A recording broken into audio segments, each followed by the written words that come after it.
Start करेंगे। इस video के अंदर हम लोग देखेंगे किस तरीके से नेशनल इनकम को हम लोग कैलकुलेट कर सकते हैं न्यूमेरिकली। इसका जो भी थ्योरेटिकल कंसेप्ट है वो हम अलग वीडियो में कवर करने की कोशिश करेंगे। मेरा सबसे पहली कोशिश ये है कि आप लोगों का न्यूमेरिकल पार्ट स्ट्रॉन्ग करवाओ, क्योंकि बच्चों को न्यूमेरिकल में ही थोड़ी थोड़ी दिक्कतें आती हैं। तो न्यूमेरिकल पार्ट अगर हमारा स्ट्रॉन्ग हो जाएगा तो थ्योरी में हमें कभी भी दिक्कत नहीं आएगी। हम लोग न्यूमेरिकल पार्ट में जब बात करते हैं नेशनल इनकम को कैलकुलेट करने के लिए, तो नेशनल इनकम को 3 तरीके से कैलकुलेट किया जाता है। एक हमें करा जाता है वैल्यू एडिड मेथड से, एक हमें कराया जाता है इनकम मेथड से, और तीसरा हमारा मेथड है एक्सपेंडिचर मेथड। एक एक मेथड हम अलग अलग तरीके से इस्तेमाल करना सीखेंगे। हर मेथड का अपना एक अलग इंपॉर्टेंस है, अपना एक अलग तरीका है। आज की क्लास में हम वैल्यू एडिड मेथड को सीखने की कोशिश करेंगे। तो वैल्यू एडिड पे कंसेप्ट प्लस जो भी न्यूमेरिकल है हम लोग उसको करने की कोशिश करेंगे। कंसेप्ट के साथ न्यूमेरिकल इसलिए करना बहुत जरूरी हो जाता है कि हम जो सीखते हैं कंसेप्ट फॉर्मूले के अंदर वो इम्प्लीकेबल किस तरीके से किया जाए वो भी हमें आना चाहिए। चलो स्टार्ट करते हैं अपना value added method. Value added method के बारे में बोला क्या गया? बोला गया it is the difference between value of output of an enterprise and it's intermediate consumption. That means किसी भी फर्म, किसी भी एंटरप्राइज कितना उसकी वैल्यू ऑफ आउटपुट है और उसमें से उसने कितना कंज्यूम करा है, उसको अगर माइनस कर दिया जाए तो हम लोग value added, net value added हम लोग निकाल सकते हैं कि हमारी फर्म ने कितनी वैल्यू एड करी है इकोनॉमी के अंदर। अब उस इकोनॉमी के अंदर वैल्यू एडिट करने के लिए एक छोटा सा फॉर्मूला बनाया गया है, that is value of output minus intermediate consumption. ये दोनों टर्म्स क्या होती हैं, इन दोनों टर्म्स में क्या क्या कंपोनेंट होते हैं वो भी हम डिस्कस करेंगे। क्योंकि क्वेश्चन के अंदर डायरेक्ट आपको ये गिवन नहीं होगा कि वैल्यू ऑफ आउटपुट इतना है और इंटरमीडिएट कंजप्शन इतना है, कभी ऐसे गिवन नहीं होगा। तो वैल्यू ऑफ आउटपुट के अपने अलग अलग कंपोनेंट्स होंगे और इंटरमीडिएट कंजप्शन अलग नाम से दे रखा होगा, वही हमें पहचानना है, न्यूमेरिकल में यूज करना है। बस एक छोटी सी बात जो आपको याद रखनी है, क्या जब भी हम वैल्यू एडिड मेथड से न्यूमेरिकल सोल्व करने की कोशिश करेंगे तो हमारा न्यूमेरिकल कहां पर आएगा? तो हम जो वैल्यू निकालते हैं वो हमारी वैल्यू आती है gross value added at market price, जिसे हम लिखते हैं जीबी एट एमपी। और ग्रोस वैल्यू एडिड को ही हम लोग दूसरी नाम से भी जानते हैं, that is gross domestic product at market price. जब हम बात करते हैं यहाँ पर वैल्यू ऑफ आउटपुट और इंटरमीडिएट कंजप्शन की, जब इसको सोल्व किया जाएगा तो हम लोग पहुंच जाएंगे जीबीए एट एमपी, जिसको हम लोग किस नाम से जान रहे हैं? Gross domestic product at market price. दोनों में कोई भी डिफरेंस नहीं है, क्योंकि वैल्यू एडिड है इसलिए हम यहाँ पे ग्रोस वैल्यू एडिड के नाम से इसको दिखाते हैं, अदरवाइज हम इसको ग्रोस डोमेस्टिक भी बोल सकते हैं। अब ग्रोस डोमेस्टिक प्रोडक्ट के ऊपर हम लोग बात करें तो हमें यहाँ पर हम लोग आगे जीबी8 एट एमपी, जिसको मैं बोल रहा हूँ जीडीपी एट एमपी। अब मुझे मेरा मेन मंजिल क्या है? National income. तो मुझे जाना है नेशनल इनकम के ऊपर। अब नेशनल इनकम के ऊपर जाना है हमें, तो नेशनल इनकम का मतलब क्या होता है? तो इकोनॉमिक्स में नेशनल इनकम को हम लोग डिफाइन करते हैं NNP at FC. NNP at FC का मतलब होता है net national product at factor cost. तो ग्रोस वैल्यू एडिड अगर आपने निकाल ली है, दैट इज आपने जीडीपी एट एमपी निकाल ली है, तो लास्ट सेक्शन में हमने सीखा था किस तरीके से उसको हम लोग नेशनल इनकम या एग्रीगेट्स के माध्यम से किस तरीके से हम लोग उसको कन्वर्ट करते हैं। जिस भी बच्चे को एग्रीगेट्स वाली वीडियो जिस बच्चे ने नहीं देखी है, आप वो वीडियो देखें, आपको समझ में आएगा कि हम कैसे एक एग्रीगेट से दूसरे एग्रीगेट पे कन्वर्ट इजिली कर पाते हैं। वहां पे मैंने पूरा फ्लो चार्ट के थ्रू समझाया कि किसको कैसे कन्वर्ट करना है, कभी भी गलती नहीं होगी। अब सपोज मैंने वैल्यू एडिड मेथड निकालकर मैंने वैल्यू निकाली, तो हमारी वैल्यू आ गई जीडीपी एट एमपी, या मैं इसको बोल सकता हूं जीबीई एट एमपी, और मुझे यहां से जाना है एनएनपी एट एफसी। तो मैंने लास्ट क्लास में आपको ये समझाया है कि जो चीज हमें निकालनी है वो आप लोग लेफ्ट हैंड साइड लिख लीजिए, और जो चीज हमें दे रखी है उसको आप लोग राइट हैंड साइड लिख लीजिए। मैं अभी जीबीए को जीडीपी ही लिख रहा हूं ताकि आपको कंफ्यूजन ना हो। अब पहली बात, जब ग्रोथ से हम लोग नेट पे जाना है, आगे वाले से कंपेयर करते हैं, ग्रोथ से जब नेट पे जाना है तो सिंपली क्या करना है, उसमें से डेप्रिसिएशन आप लोग माइनस कर देंगे, तो माइनस डेप्रिसिएशन। डोमेस्टिक से हमें नेट नेशनल पे जाना है, तो डोमेस्टिक से नेशनल पे जाने के लिए हम लोग NFIA that is net factor income from abroad add on कर देंगे। और उसके बाद मार्केट प्राइस से हमें जाना है फैक्टर कॉस्ट पे, तो हमने क्या पढ़ा था, उसमें से एनआईटी माइनस कर दो जी, तो एनआईटी हो गया माइनस। तो इस तरीके से हम लोग ग्रॉस वैल्यू एडिड जब कैलकुलेट कर लेंगे तो नेशनल इनकम पे पहुंचना हमारे लिए बहुत ज्यादा आसान हो जाएगा। और रिसीव कैसे हुआ है, अगर हमें एग्रीगेट्स की समझ है तो मतलब इनकम निकालने के लिए, नेशनल इनकम कैलकुलेट करने के लिए एग्रीगेट्स बहुत इंपॉर्टेंट रोल प्ले कर रहा है, इसलिए हमें एग्रीगेट्स की समझ होनी चाहिए। उसके साथ ग्रॉस वैल्यू एडिड में क्या क्या चीजें हमें लेनी है, क्या क्या चीजें नहीं लेनी, उसके बारे में डिस्कस करते हैं। तो स्क्रीनशॉट ले सकते हैं आप लोग। अब हम लोग देखेंगे जो हमारा वैल्यू एडिड का फॉर्मूला था, that is value of output minus intermediate consumption. तो मैं यहां लिख देता हूं वैल्यू एडिड मेथड में। तो वैल्यू एडिड निकालने का फॉर्मूला क्या था, that is value of output minus intermediate consumption.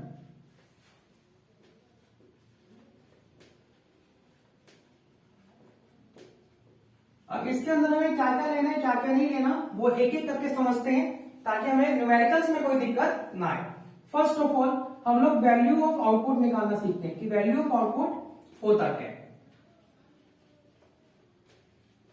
तो वैल्यू ऑफ आउटपुट निकालने का सिंपल सा फॉर्मूले होते हैं, पर उसमें कुछ कंडीशंस हमें दे देता है। वो कंडीशन क्या क्या होती हैं, तो सबसे पहली कंडीशन, अगर हमारी सारी की सारी आउटपुट सेल हो जाए, if entire stock is sold, हमने जितना भी बनाया था वो सारा का सारा बिक गया। अगर सारा का सारा हमारा बिक गया तो वैल्यू ऑफ आउटपुट जो हमारी होती है वो सारी हम सेल्स को मान लेंगे। That is value of output के लिए हमें क्या करना है, अगर हमारा सारा का सारा स्टॉक बिक गया तो वैल्यू ऑफ आउटपुट हमारी वो सारा का सारा सेल्स कहलाएगी। तो वैल्यू ऑफ आउटपुट सीधा का सीधा हम क्या ले लेंगे, सेल्स को मान लेंगे। ध्यान देना है, सेल्स कब मानेंगे, जब वो बोले कि हमारा सारा का सारा स्टॉक बिक गया है, अब हमारे पास कुछ भी नहीं बचा है। तो वैल्यू ऑफ आउटपुट हमारी क्या आएगी, जितनी हमने सेल करी है वो सारी की सारी हमारी वैल्यू ऑफ आउटपुट मानी जाएगी। दूसरे पार्ट में बोला हुआ है अगर all entire stock is not sold,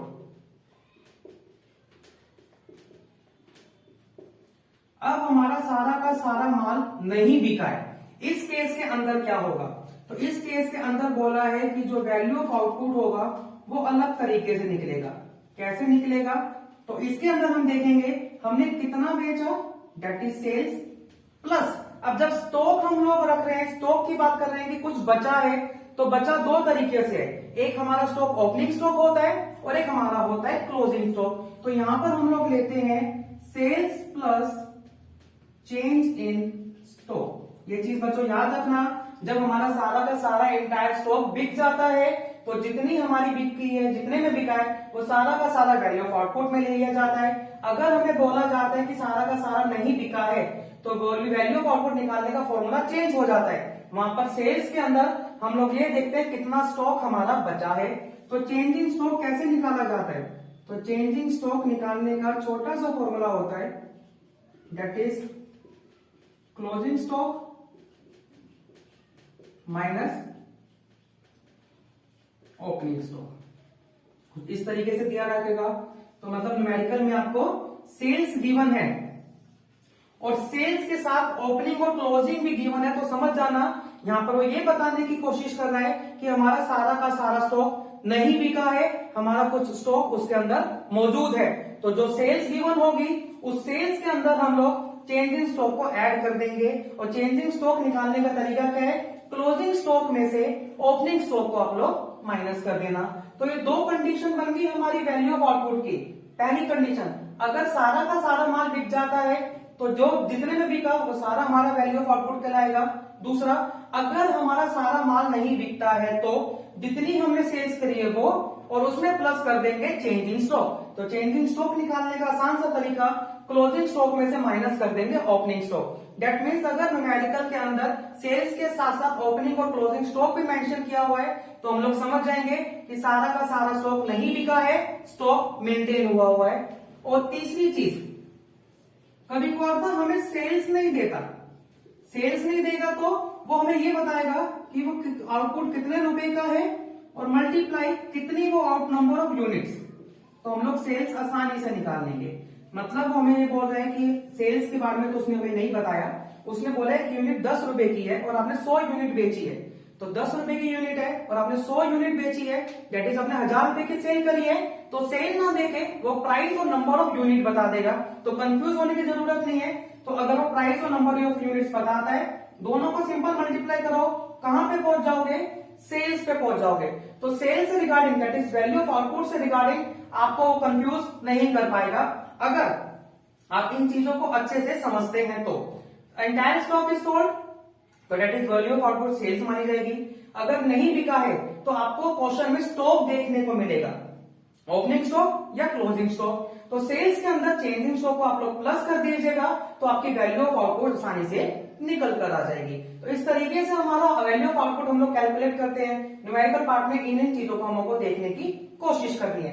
अगर सेल्स डायरेक्ट गिवन ना हो तो प्राइस बताएगा और ये बताएगा कि एक कितने में बिका है और कितनी यूनिट आप बेच रहे हो, उससे सिंपली मल्टीप्लाई कर दोगे तो सेल्स आ जाएगी। एग्जाम्पल के तौर पर मैंने बोला 10 रुपए की कोई चीज है और आप लोग 1000 यूनिट्स बेच रहे हो, तो कितने रुपए में बिक गई, सर 10,000 में बिक गई, तो 10,000 आपकी क्या कहलाएगी, सेल्स कहलाएगी। ठीक है, तो इस तरीके से भी हम लोग सेल्स कैलकुलेट कर सकते हैं। स्क्रीनशॉट ले सकते हैं बच्चों।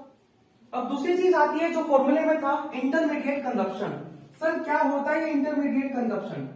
तो इंटरमीडिएट कंजप्शन का मतलब होता है आपने सेल्स करने के लिए जो प्रोडक्शन करा है, उन प्रोडक्शन में आपने क्या इस्तेमाल करा है बनाने के लिए। दैट मीन्स यहां पर हम फैक्टर इनपुट्स को नहीं लेंगे। फैक्टर इनपुट याद है ना, लैंड, लेबर, कैपिटल, एंटरप्रेन्योरशिप, इस पे जो खर्चा करा है उसकी बात हम लोग नहीं कर रहे। यहाँ पर इंटरमीडिएट कंजप्शन में हम लोग लेते हैं नॉन फैक्टर इनपुट्स। अब नॉन फैक्टर इनपुट्स होते क्या है, किस नाम से दिखाए जाएंगे, तो बेसिकली यहां पर वो बोला जाता है रॉ मटेरियल के उसमें, दैट इज कच्ची सामग्री। तो रॉ मटेरियल कितने में खरीदा, कितना रॉ मटेरियल खरीदा, वो हमारा इंटरमीडिएट कंजप्शन में आपको दिखाई देगा। इसके साथ साथ अगर रॉ मटेरियल नहीं दिया हुआ तो आपको दूसरे वर्ड्स में बोल सकता है सिंगल यूज प्रोड्यूसर गुड्स। तो कंफ्यूज नहीं होना है, नाम बदल देगा पर मीनिंग वो ही रहेगा, या तो रॉ मटेरियल गिवन होगा या single use producer goods given होगा। दोनों के दोनों किस कैटेगरी के अंदर आएंगे, इंटरमीडिएट कंजप्शन के अंदर आएंगे। दोनों नहीं देगा, एक चीज देगा, या तो रॉ मटेरियल गिवन होगा या फिर गिवन होगा सिंगल यूज प्रोड्यूसर गुड। ये दोनों के दोनों ही रॉ मटेरियल की कैटेगरी मानी जाती है, मतलब ये फाइनल गुड्स नहीं है। तो फाइनल गुड्स तो लैंड लेबर के ऊपर बनेगा, तो वो हम लेंगे ही नहीं। इसलिए मैंने बोला नॉन फैक्टर इनपुट्स हमें लेना है इंटरमीडिएट कंजप्शन के अंदर, या तो रॉ मटेरियल के रूप में या फिर सिंगल यूज प्रोड्यूसर्स के रूप में हमें क्वेश्चन में गिवन होगा। अब ये तो था सिंपल चीजें। अब पेपर में ना कुछ कंफ्यूजिंग एलिमेंट वो डालेगा। वो कंफ्यूजिंग एलिमेंट क्या डालता है उसके ऊपर नजर डालते हैं। सबसे पहला क्या होता है, कभी कभार क्वेश्चन में बोलता है डोमेस्टिक सेल। अब डोमेस्टिक सेल्स की बात कर रहे हैं, आपको क्वेश्चन में गिवन है डोमेस्टिक सेल्स। अब डोमेस्टिक सेल्स गिवन है तो इसका मतलब क्या है कि डोमेस्टिक लेवल पे हमने जितनी सेल करी है, हम लोगों को तो नेशनल इनकम के ऊपर जाना है। तो अब नेशनल इनकम पे जाना है तो मतलब नेशनल आपने पढ़ा था ना, सिर्फ डोमेस्टिक नहीं विदेशों का भी लेना देना हम लोग करेंगे। तो जब डोमेस्टिक सेल हमें गिवन होगी तो आपको क्या करना है, उसमें सिंपली एक्सपोर्ट्स ऐड कर दोगे तो निकल कर आएगा टोटल सेल्स। ये छोटी सी बात पर मोटी बात। अगर डोमेस्टिक सेल क्वेश्चन में हमें गिवन है तो डोमेस्टिक सेल में आप लोग क्या करेंगे, एक्सपोर्ट को ऐड कर देंगे तो आपका टोटल सेल्स कैलकुलेट हो जाएगा। इसी तरीके से परचेज में भी वो हमें कंफ्यूज करता है। हमें दे दिया डोमेस्टिक परचेज। अब डोमेस्टिक परचेज मतलब घरेलू परचेज जो हुआ है, इसके अंदर हम लोग क्या करेंगे, विदेशों से जो आया है, दैट इज जो हमने इंपोर्ट करा है वो इंपोर्ट कर लेंगे तो हमारा टोटल निकल कर आ जाएगा परचेज। ये छोटी छोटी बातें हैं जो हमें याद रखनी है, क्योंकि एग्जामिनर थोड़ी ना बताएगा हमें कि आप ये लो और ये लो, तो ये दोनों चीजें हमें याद रखनी है। अगर सिर्फ सेल्स दे रखा है वेल एंड गुड, बहुत अच्छी बात है। अगर सिर्फ सेल नहीं दे रखा, डोमेस्टिक सेल दे रखा है, तो डोमेस्टिक सेल अगर दे रखा है तो उसमें हम क्या करेंगे, एक्सपोर्ट को ऐड कर देंगे तो सिंपल हमारी सेल्स निकल कर आ जाएगी। और अगर ऐसे ही डोमेस्टिक परचेज हमें दे रखा है तो डोमेस्टिक परचेज में हम क्या करेंगे, इंपोर्ट्स को लिख लेंगे और इंपोर्ट्स ऐड करने पर हमारी टोटल परचेज आ जाएगी।